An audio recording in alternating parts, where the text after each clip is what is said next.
Hello students, it's Shayna from EspressoEnglish.net, and in today's lesson I'm going to give you 4 important tips for speaking English faster.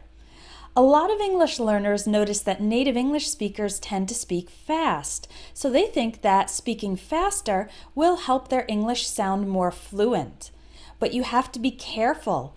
It can be dangerous to try to speak very fast in English if you don't follow these tips.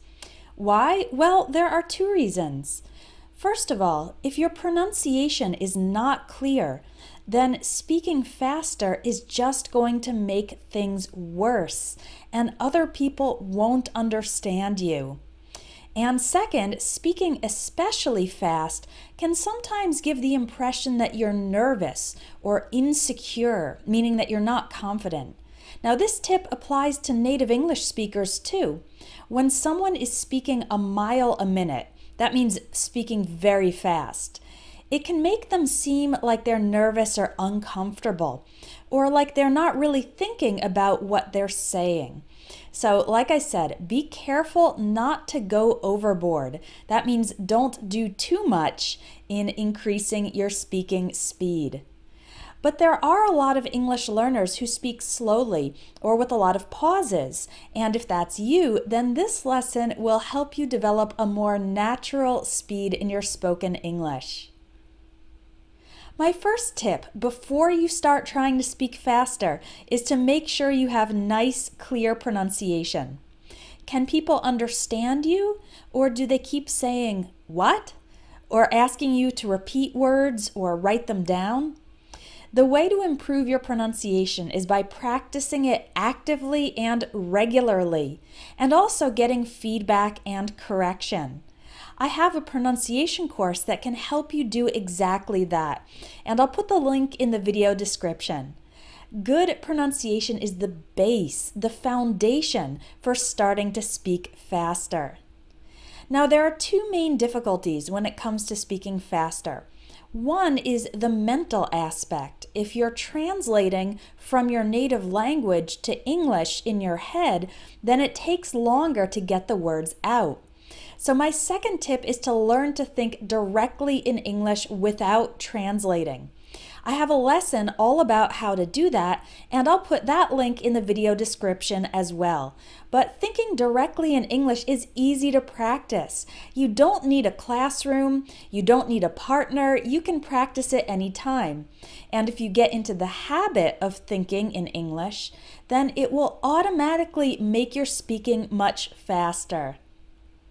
The other problem is if you're thinking too much before you say anything because you're afraid of making mistakes and you want everything you say to be perfect. This leads to lots of extra pauses and hesitations.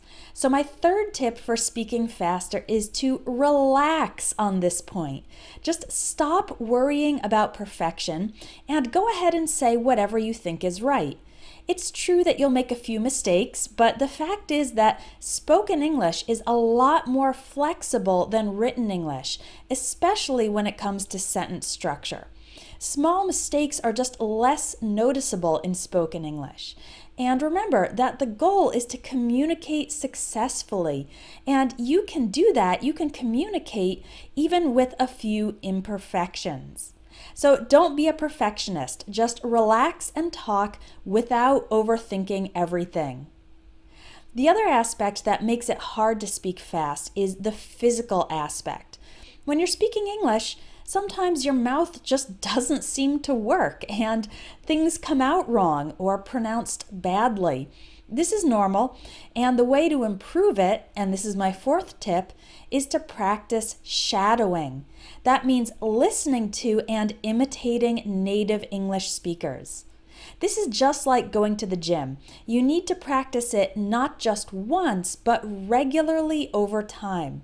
You can practice shadowing with any audio or video you find, but I also have a course to help you specifically in this area. It's called Shadowing with Shayna, and you can take a free sample lesson if you click on the link in the video description. If you're having difficulty speaking English at a natural speed, make sure to implement these 4 tips. First, make sure your pronunciation is nice and clear. Second, learn to think directly in English without translating. Third, just stop worrying so much about mistakes. And finally, practice shadowing regularly in order to sound more like a native English speaker. I hope you found this lesson helpful. If you learned something today, make sure to like it and share it so that other English learners can benefit too. Thanks for watching, and I'll see you next time.